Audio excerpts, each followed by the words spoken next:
Before we begin with a tribute to our friend Manny Klausner, I'm going to welcome up David Trulio, the president and CEO of the Ronald Reagan Presidential Foundation and Institute, who wants to offer a few words to our group. David. Well, thank you, Lisa. How's everybody doing? Having a good time? Yes? Kind of have to think about it? No, come on, let me hear that. Doing all right? Great, great. Well, it's so wonderful to be here among friends. So I myself, I'm a Federalist Society member, have been since the mid-90s when I met Dean Reuter, who was sitting there in, 96, 97? 97. I was on my way to being the Columbia Law School chapter head. Any Columbia Law School graduates here? Maybe there's one, okay. Not the friendliest place, but we were successful. So thrilled to welcome you all. I'm the president and CEO of the Ronald Reagan Presidential Foundation and Institute. So on behalf of the foundation, welcome here to the Reagan Library in Simi Valley. Our mission, you will not be surprised to hear, is to advance President Reagan's legacy and his principles. And those principles are very aligned with what we believe as Federalists. Individual liberty, economic opportunity, freedom and democracy, peace through strength, and national pride. And what we do as a foundation is we do extensive public affairs programming here on this stage and also at our Reagan Institute in Washington, D.C.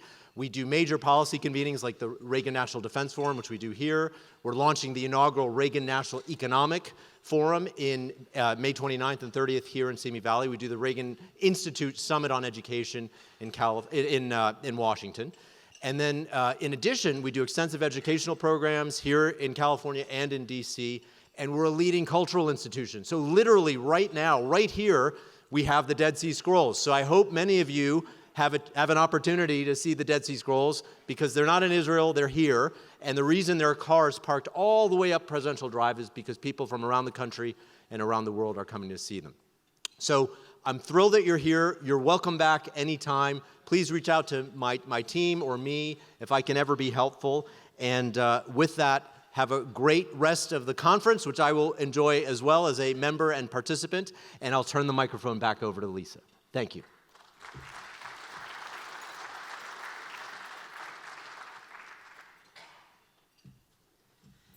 Before we begin our keynote fireside chat, I'd like to introduce two former Los Angeles chapter leaders who would like to offer a few words of tribute to our beloved friend of the Federalist Society, Manny Klausner.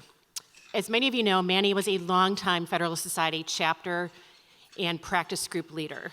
He was a regular at these events, and as I was going through old photographs of this conference stemming back from 2007, Manny was at nearly every one of these events.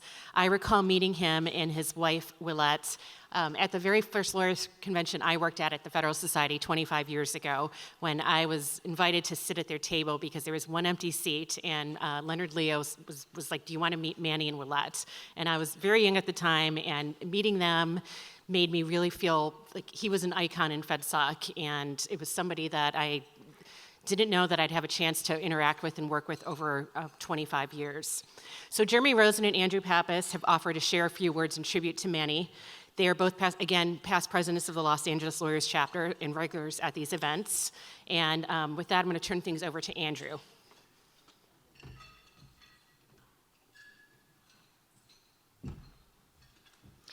Thank you, Linda. I kid Manny, often called Lisa Linda. Fellow Federalists. When I was asked to give a memorial tribute to Manny Klausner, I tried, or considered at least, trying to do so in the style of Manny himself. But I have only a couple of minutes rather than the requisite 45. And wine will not be served until the reception. So with those limitations, I will say only a few words about our friend. By the time I got to know him about 15 years ago, Manny had already been a fixture in Federalist Society circles for decades. Manny started the LA Lawyers Chapter, and for years, his Libertarian Law Council co-hosted every LA chapter event. That co-sponsorship entitled Manny to a few remarks at the start of each event. Manny always took the opportunity. He would extend a special welcome to the non-lawyers in the room due to his philosophical opposition to occupational licensure. He would distribute copies of Reason magazine, and then he would muse on some topic that happened to be on his mind. In 2013, our chapter named Manny its Lawyer of the Year. His remarks upon accepting the award were epic. Someone once tried to sell me a video of the event, and I wish I had purchased it, but I did not, so I have to rely on my memories. And what I remember most was their poignancy and sincerity. As Manny stretched back over 5 decades to reminisce about his subway rides with Ludwig von Mises, the great Austrian economist he met as a student at NYU, and also about his courtship of Willette, the creative, talented, and elegant woman who would become Manny's cherished wife and partner of 56 years. Manny's remarks that night, in other words, were pure Manny. But then Manny was always pure Manny. Manny had deep convictions, and he lived them out. He dedicated his life, as his obituary says, to the principles of individual liberty, free markets, and justice. He did not shrink from or abandon those principles because they were inexpedient. He did not change them to accommodate or curry favor with those in power. Instead, Manny seized every chance to advance his principles vigorously and with good cheer. A twinkle in his eye, a half smile, his arm, his hand gently gripping you on the arm while he cajoled you to start voting libertarian. Manny was an evangelist for liberty. Now, it is easy to praise those with whom you agree, so I will admit in a spirit of Klausnerian candor that while Manny and I shared many of the same principles, they often led us in different directions on questions of practical politics.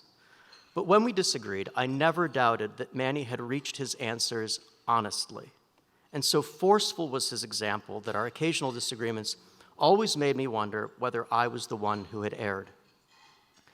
Manny committed himself completely to all of his many pursuits as a public interest lawyer, a libertarian activist, as a co-producer of Willette's theater and film productions, and as a patron of the culinary arts.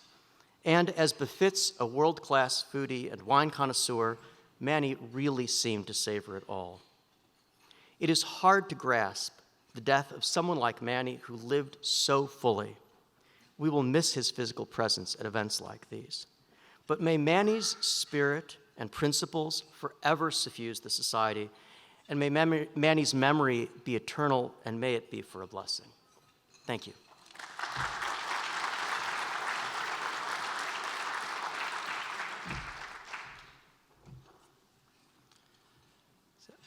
In 1807, the English poet William Wordsworth wrote, "Who is the happy warrior?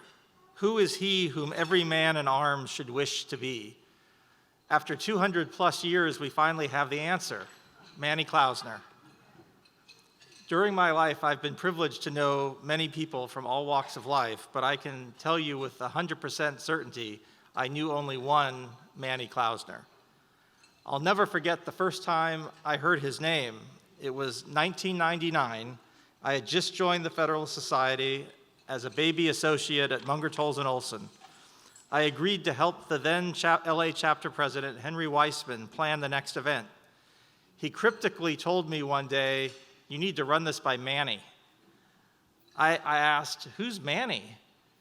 Henry was very, very evasive. He just gave me a phone number, and my life has never been the same since. Over the course of the next 25 years, I had hundreds of conversations with Manny, often about upcoming or past events of the LA chapter. He had many opinions. I think I often let him down, but he had the nicest way of telling me that he thought that what I was doing with our events was wrong or misguided. It was really hard to get mad at him.